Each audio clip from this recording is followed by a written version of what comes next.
On a ici, donc ça c'est un modèle bioéconomique qui s'appelle Xera, qui a été réalisé par un étudiant malgache qui a travaillé ici. Vous avez ici, ça c'était 2012 ou 2013, le profit 1 million d'euros pour le lait, pour la canne, le total. Donc vous voyez quand même qu'il y a un grand déséquilibre entre les deux filières. Hein. La canne apporte beaucoup plus en termes, à cause de la taille, etc.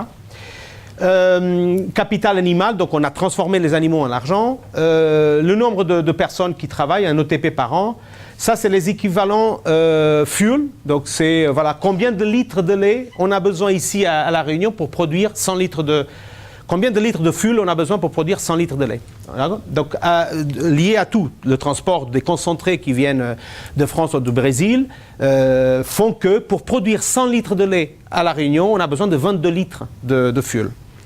Donc, c'est un petit peu l'indicateur environnemental et ça, c'est aussi la quantité d'engrais acheté. Donc ça, c'est la ligne de base. On a mis tout le monde à 100%.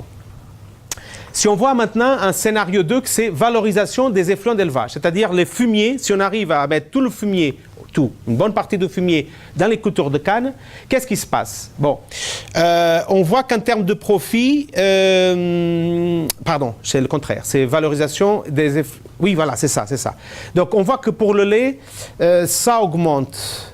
Attendez, là, valorisation des effluents d'élevage, ouais. En fait, oui, non, oui, parce que c'est pas que sur la canne, c'est aussi sur les prairies elles-mêmes. Donc là, c'était pour montrer des systèmes qui sont complètement déconnectés l'un et l'autre, et après, petit à petit, on les intègre. Là, l'intégration, c'est valorisation des effluents d'élevage pour les fourrages, et aussi pour la canne. Non, pour les fourrages, seulement, pour les fourrages.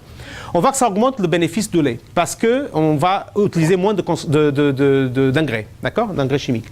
La canne, rien, ça ne bouge pas. Le total bouge un tout petit peu, mais très peu, parce que bon, le gros de profit, c'est avec la canne. En termes de capital animal, ça ne bouge pas, c'est-à-dire on ne va pas alimenter plus d'animaux parce qu'on valorise le fumier, emploi, etc. Par contre, là, on diminue, ça c'est 69, c'est-à-dire on diminue de 30% la quantité de lait, de fuel nécessaire pour faire du lait, parce qu'on va importer moins d'urée et d'NPK de l'étranger, et donc on va acheter moins ici. Là, on a fait... Bon, après, il y a plusieurs scénarios. Je vous montre le dernier. C'est les deux. Donc, on va valoriser les effluents d'élevage et les sous-produits de la canne. Vous voyez qu'ici, on gagne... Donc, l'élevage gagnerait beaucoup. 17% de plus de revenus. Par contre, la canne diminue. Elle perd. Pourquoi? Parce qu'une partie de la paille qu'on veut utiliser pour les animaux, elle est utilisée pour faire de l'énergie, pour vendre à l'époque à EDF. Et c'est vrai qu'ils gagnent beaucoup plus. EDF, donc avec la vente de la canne pour faire de l'énergie, il gagne beaucoup plus. Donc le système canne, il sort perdant de cette interaction. Mais le système global, les deux, si on voit pas au niveau de chacune des systèmes, mais on voit le système global, il sort gagnant. En termes de capital animal, il n'y a pas de changement.